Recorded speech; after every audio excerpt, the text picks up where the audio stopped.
নমস্কার দর্শকবৃন্দ, আমি কৃষ্ণকান্ত সিনহা শিলচর নিউজে আবার আপনাদের সবাইকে স্বাগত জানাই। ইম্পর্টেন্ট গুরুত্বপূর্ণ কয়েকটা খবর নিয়ে আসাম, সঙ্গে থাকবেন ভিডিওটি দেখার সঙ্গে সঙ্গে চটকলাই খবর কষাকে আমাদের রাত্রে সবার কাছে গুরুত্বপূর্ণ খবরটা পৌঁছে থাক। আমাদের আসামের মাননীয় মুখ্যমন্ত্রী ডক্টর হিমন্ত বিশ্ব শর্মা মহোদয় কয়েকটা ভালো ভালো অ্যানাউন্সমেন্ট করেছেন আপনাদের লাভের জন্য। সেই অ্যানাউন্সমেন্টগুলো আমি আপনাদেরকে শুনিয়ে দিই। সবাইকে এই অ্যানাউন্সমেন্টগুলো পাঠিয়ে দেবেন যাতে সবার কাছে এই ইনফরমেশনটা পৌঁছে যাক। দর্শকবৃন্দ, প্রথম হচ্ছে মুখ্যমন্ত্রী রেশন কার্ড নিয়ে উনি বিশেষ গুরুত্বপূর্ণ একটা অ্যানাউন্সমেন্ট করেছেন। আপনাদের বাড়িতে যদি রেশন কার্ড আছে তাহলে আপনাদের জন্য এই বিশেষ একটা মেসেজ যে 1 অক্টোবর থেকে রেশন কার্ড যে সকল হিতাধিকারী আছেন ওনাদেরকে চাল দেওয়া হবে, সঙ্গে ডাল দেওয়া হবে, সঙ্গে চিনি দেওয়া হবে, সঙ্গে লবণ দেওয়া হবে।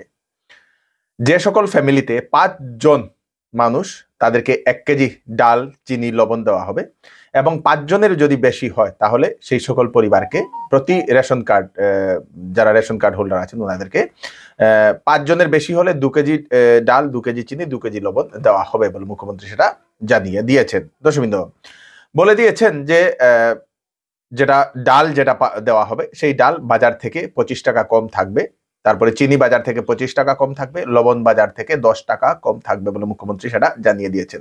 রেশন কার্ড যারা আছেন ওনাদের জন্য এই বিশেষ একটা সুবিধা দিচ্ছে আসাম সরকার। দর্শকবৃন্দ, তার সঙ্গে সঙ্গে এসএইচজি যে সকল মহিলারা যারা সেই মুখ্যমন্ত্রী আত্মনির্ভর প্রকল্পের অধীনে যাদের টাকা পাওয়ার কথা সেই টাকাগুলো মুখ্যমন্ত্রী বলে দিয়েছেন যে এপ্রিল মাসের 1 তারিখ থেকে দেওয়া শুরু হবে আসামে। প্রথম বিহালি সমষ্টিতে দেওয়া হবে। বিহালি সমষ্টি যে সকল এসএইচজির মহিলারা আছেন ওনারা পাবেন সেই 10,000 টাকা প্রথম কিস্তি। তারপরে আসামের যে সকল সমষ্টি আছে সেই সমষ্টিতে এক একটি সভা করে করে সেই 10,000 টাকা করে এসএইচজি মহিলাদের কিস্তি দেওয়া হবে বলে মুখ্যমন্ত্রী সেটা জানিয়ে দিয়েছেন। মানে এপ্রিল মাসের 1 তারিখ থেকে দেওয়ার প্রক্রিয়া শুরু হবে এবং ধীরে ধীরে ধীরে ধীরে করে সমস্ত আসামি বিভিন্ন জায়গাগুলোতে দেওয়া হবে। মানে এপ্রিল মাসের 1 তারিখে দেওয়া হবে সেটা নয়, 1 তারিখ থেকে শুরু হবে, তারপরে ধীরে ধীরে স্টেপ বাই স্টেপ বিভিন্ন জায়গাতে সেটা দেওয়া হবে। হয়তো কারো মে মাসে কোনো জায়গাতে পড়বে, কারো জুন মাসে পড়বে, হয়তো এরকম অনুমান করা হচ্ছে। দর্শকবৃন্দ,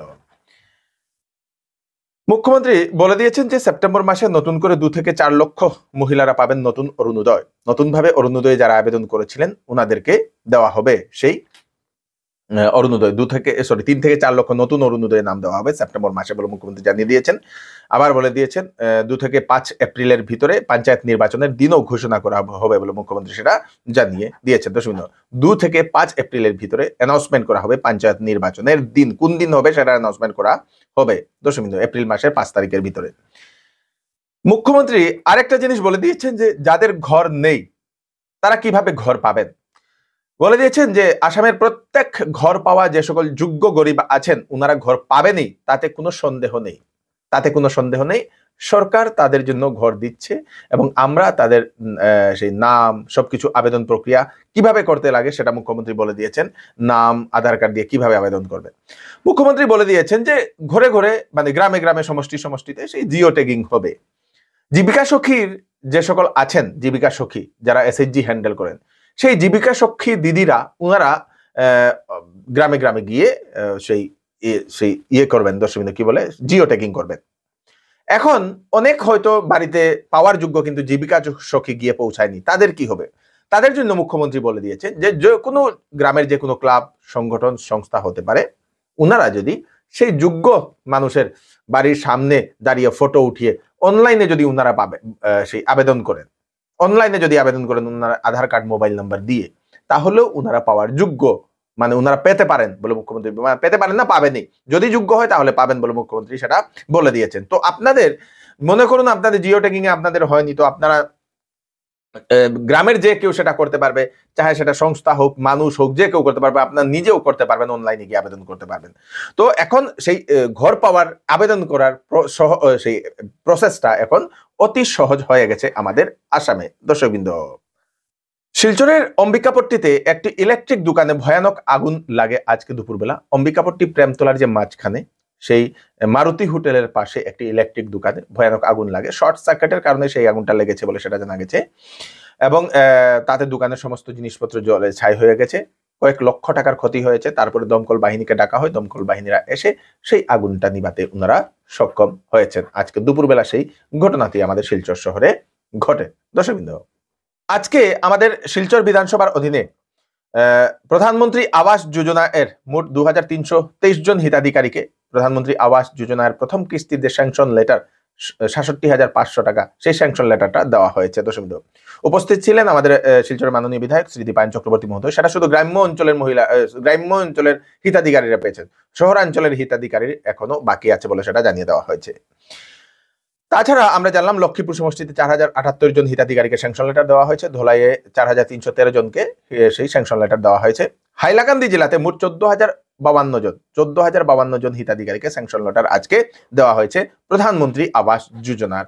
দর্শকবৃন্দ, ওয়েডিং সিজন উপলক্ষে শ্যামসুন্দর জুয়েলার্স আপনাদের জন্য নিয়ে এলো HUID সার্টিফাইড হলমার্ক গহনার নিত্য নতুন কালেকশন এবং সঙ্গে পাচ্ছেন সোনার গহনার মজুরির উপর 40% ছাড় এবং ডায়মন্ডের উপর 15% ছাড়। এছাড়াও এখানে পাবেন পুরাতন সোনার বিনিময়ে নতুন গয়না নেওয়ার সুযোগ। তাড়াতাড়ি চলে আসুন Shyamsundar jewellers, central road, Silchar. Sale sale sale! Chowdhury টেক্সটাইলে শীতের কাপড় দেওয়া হচ্ছে 60% ডিসকাউন্ট। ব্লেজার সেটে থাকছে 30% ডিসকাউন্ট। বিবাহ ও ফ্যান্সি কাপড়ে থাকছে ফ্ল্যাট 20% ডিসকাউন্ট। সঙ্গে রয়েছে বাম্পার গিফট। 8,999 টাকার কেনাকাটা করলে পাবেন বেড কভার সেট, 14,999 টাকার কেনাকাটা করলে পাবেন সেলো কোম্পানি ডিনার সেট, 19,999 টাকার কেনাকাটা করলে পাবেন ট্রলি ব্যাগ। তাড়াতাড়ি করুন, চৌধুরী টেক্সটাইল, ফাটক বাজার, গলি নম্বর 2, শিলচর।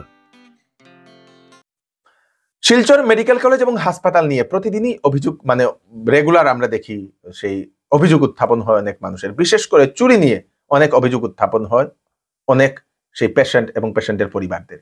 এবং এরকমই অভিযোগ করে এরকম এক পেশেন্টের পরিবার গতকালকে নাকি উনাদের সেই শিলচর মেডিকেল কলেজ হাসপাতালে পেশেন্ট নিয়ে ওনারা গিয়েছিলেন। রাত্রিবেলা ওনারা ঘুমিয়ে পড়েন পেশেন্টের সঙ্গে থেকে এবং সকালবেলা উঠে দেখেন মোবাইল নেই, পার্স নেই। ঘন ঘন সেখানে চুরির ঘটনা হয়, কিন্তু সেখানে মেডিকেল কর্তৃপক্ষ কোনো পদক্ষেপ নিচ্ছে না বলে সেরকম মানুষের অভিযোগ। এখনো সেখানে সেই ওয়ার্ডগুলোতে সিসিটিভি লাগিয়ে দেওয়া দরকার। সেখানে গার্ড রাখা হয়েছে, হোমগার্ড রাখা হয়েছে, গার্ড রাখা হয়েছে, তবুও সেখানে কিভাবে চুরি হচ্ছে বলে এখন জনতারা এরকম প্রশ্ন করছেন, অভিযোগ উত্থাপন করছেন। আপনারা সেটা শুনে নিন। আপনাদের সঙ্গে যদি এরকম হয়ে থাকে তাহলে আপনারাও সেটা আমাদেরকে নিশ্চয়ই কমেন্টে জানাতে পারবেন। আমার বোন শিলচর মেডিকেল কলেজে 2 দিন থেকে অ্যাডমিশন গাইনিক ডিপার্টমেন্টে। কালকে রাত্রে 3টার পরে আমার বোন ঘুমাই গেছে, যে সময় 3টার পরে তার মোবাইল, পার্স, তারপরে তার ঘরের চাবি আসলো, গডরেজের চাবি, এগুলো সব চুরি গেছে। মেডিকেলে ডেইলি চুরি হয়। জানি না হোমগার্ডগুলো কি করে। হোমগার্ডে কালকে জিগানি হইলো, আজকে জিগাইছি আমি যে দাদা আমার তো বোনের মোবাইল, পার্স সব কিছু চুরি হয়ে গেল, আপনারা মানে কিতা করা, একটা ডিউটি কীরকম করা, এত খরচ, এটা আমরা দায়িত্ব না। আমরা বললাম তোমার দায়িত্বটা কি?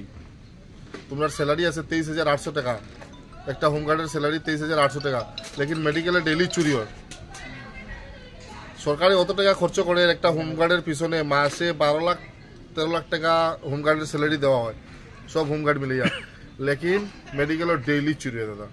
আজকে আমার ঘর লোকেল আছে ঘুঙ্গুরো, আমি বাইরে থাকি হাইলাকান্দি, করিমগঞ্জ থাকি, মানুষগুলো আর কেউ গরু বিক্রি করি আয়, কেউ ছাগল বিক্রি করি আয়, তারা ট্রিটমেন্ট করাইবার লাগে, লেকিন তারা ঘুমাইবা পরে সারা পয়সা, মোবাইল সব কিছু চুরি হয়ে যায়। বহুতজন মানুষে খান্দে এটা মেডিকেলে কিতা চলে, এটা মানে ডেইলি বাই ডেইলি চুরি। আসামে পালন হবে বিহার দিবস। মুখ্যমন্ত্রী ডক্টর হিমন্ত বিশ্ব শর্মা মহোদয় সেরকম বলে দিয়েছেন। যেরকম আসাম দিবস ভারতবর্ষের প্রতিটি রাজ্যে পালন হয়, ঠিক সেইভাবে আসামেও বিহার দিবস পালন হবে, তাতে কোনো আপত্তি নেই এবং সেই জিনিসটা নিয়ে রাজনীতি করাটা ঠিক নয় বলে মুখ্যমন্ত্রী বলে দিয়েছে। দর্শক, আসামের লাখ লাখ ছেলে মেয়েরা আসামের বাইরে গুজরাটে, বিহারে, দিল্লিতে, ইউপিতে, বেঙ্গালুরুতে, চেন্নাইয়ে, মাদ্রাসে, মানে বিভিন্ন জায়গাতে ওরা চাকরি করে, কাজের সূত্রে যায়, কর্মসূত্রে যায়। এবং যদি আমরা সেই সকল মানুষদেরকে যদি আমরা যদি আসামে থেকে যদি তাদেরকে যদি সম্মান না দেই, তাদেরকে যদি ইজ্জত না দিই, তাদের সঙ্গে যদি দুর্ব্যবহার করি, তাহলে কিভাবে আমাদের আসামের ছেলেমেয়েরা বাইরে গিয়ে অন্য একটা রাজ্যে গিয়ে কিভাবে চাকরি পাবে, কিভাবে কর্মসংস্থান পাবে, তা নিয়ে উনি প্রশ্ন উত্থাপন করেছেন। এবং যারা এই কথাগুলো নিয়ে রাজনীতি করছেন সেটা ঠিক নয় বলে মুখ্যমন্ত্রী সেরকম একটা মন্তব্য করেছেন। দর্শকবৃন্দ, মুখ্যমন্ত্রী যেটা বলছেন সত্যিকারের বলছেন, মানে প্রত্যেক ভাষাগোষ্ঠীকে, প্রত্যেক ভাষাকে ইজ্জত দেওয়া, সম্মান দেওয়া দরকার বলে আমরা মনে করি। দর্শকবৃন্দ, তো এরকম আমাদের আসামেও এরকম অনেক মানুষ আছেন যারা বিভিন্ন বহিরাজ্য বলে যারা এরকম কথা বলেন, উনাদেরকেও সেটা বলে দেওয়া, উনাদেরকে সেটা বুঝিয়ে দেওয়া খুব দরকার বলে আমরা মনে করি। দর্শকবৃন্দ, সুপ্রিম কোর্টের নির্দেশ ভারতবর্ষের যে সকল রাজ্য আছে তাদেরকে যে প্রাইভেট হাসপাতালের উপর একটা নিয়ম এনে দেওয়ার জন্য, একটা নিয়ম এনে দেওয়ার জন্য প্রাইভেট হাসপাতালের উপর। বিভিন্ন মানুষের এরকম অনেক অভিযোগ থাকে, প্রাইভেট হাসপাতালে অনেক সেই টেস্টের দাম বেশি, সেখানে নিজের হাসপাতাল থেকে ঔষধ নেওয়ার জন্য হাসপাতাল কর্তৃপক্ষ বলেন, বা এরকম অনেক ধরনের অভিযোগ উত্থাপন হয়। তো তা নিয়ে সেই সুপ্রিম কোর্টে একটা পিআইএল দাখিল করা হয়েছিল। সেই পিআইএল এর শুনানিতে বলে দেওয়া হয়েছে যে প্রাইভেট হাসপাতালের যে রেট স্ট্রাকচার গুলা আছে, যারা চিকিৎসা করতে যান পেশেন্ট, তাদের যে রেট স্ট্রাকচার, সেই রেট স্ট্রাকচারে লাগাম লাগানো দর্কার। সেই রেট স্ট্রাকচার যাতে সবার জন্য যাতে সমান থাকে, সেরকম একটা ব্যবস্থা করার জন্য, তার নজর দেওয়ার জন্য সুপ্রিম কোর্ট সেটা বলে দিয়েছে। দশমিত অনেক টেস্টে হয়তো হাই রেট থাকে, অনেক হাসপাতালে দেখা গেছে। তো সেই রেট গুলা যাতে অতিরিক্ত না হয়, একটা সেই লেভেলে হয় যাতে মানুষ এফোর্ড করতে পারে, যাতে বাইরের সঙ্গে সেটা ম্যাচ হয়, সেরকমও বলে দিয়েছেন দশমিত সুপ্রিম কোর্ট সেরকম একটা কথা বলে দিয়েছে। আজকে একটা খবরে সেটা প্রকাশিত হয়েছে, সেই জন্য আমরা বলে দিলাম। শিলচরের একটি ছেলে আইআইটি জেম ইকোনমিক্সে সারা ভারতে 10 নম্বর র্যাঙ্ক হয়ে পাশ করেছে। নাম হচ্ছে শিবাঙ্গ সিনহা। সেই শিবাঙ্গ হচ্ছে রামানুজগুপ্ত ডিগ্রি কলেজের এক ছাত্র। আমরা শিবাঙ্গ সিনহাকে শিলচর নিজের পক্ষ থেকে অভিনন্দন জানাই। 8 দিনের সফরে গিয়ে মহাকাশে 9 মাস কাটিয়ে ফিরলেন দর্শবিন। অনেক গবেষণা, 150টির উপরে গবেষণা করে উনি ফিরলেন। সুনিতা উইলিয়ামস উনি আজকে ফিরেছেন, এবং মানে সমগ্র বিশ্বে সেটার চর্চা চলছে, উৎসব মানানো হচ্ছে। আমাদের ভারতবর্ষের মাননীয় প্রধানমন্ত্রী শ্রী নরেন্দ্র মোদীও অভিনন্দন জানিয়েছেন। সঙ্গে সঙ্গে সুনিতা উইলিয়ামসের জন্য একটা চিঠিও লিখেছেন আমাদের ভারতবর্ষে একবার আসার জন্য। দর্শকবৃন্দ, সুনিতা উইলিয়ামস সহ আরো 3 জন মহাকাশ যাত্রী, ওনারা গিয়েছিলেন সেই মহাকাশে গবেষণা করতে। দর্শকবৃন্দ, সেখানে গবেষণা করতে 8 দিনের জন্য গিয়েছিলেন, সেখানে 9 মাস কাটিয়েছেন উনি। এবং সুনিতা উইলিয়ামস বিশ্বের প্রথম মহিলা যিনি সব থেকে বেশি সময় মহাকাশে উনি গিয়ে থেকে এসছেন। দর্শকবৃন্দ, রেকর্ডও উনি করেছেন। দর্শকবৃন্দ, খুব ভালো লাগলো। এবং আমাদের আসামের মাননীয় মুখ্যমন্ত্রী ডক্টর হিমন্ত বিশ্ব শর্মা মহোদয়ও অভিনন্দন জানিয়েছেন। রাষ্ট্রপতি, আমাদের ভারতবর্ষের রাষ্ট্রপতি মহোদয়া উনিও অভিনন্দন জানিয়েছেন। খুব ভালো লাগলো দর্শকবৃন্দ। তো এই হচ্ছে আজকে স্পেশাল আপডেট। আপনারা তাড়াতাড়ি জন্য সাথে সবাইকে পাঠিয়ে দেবেন যাতে সবার কাছে পৌঁছে যাক। আমি কৃষ্ণকান্ত সিনহা আবার নতুন আরেকটি ফ্রেশ আপডেট নিয়ে আবার আপনাদের সবার সামনে ফিরে আসবো। ততক্ষণ আপনারা সুস্থ থাকবেন, সেফ থাকবেন। ধন্যবাদ।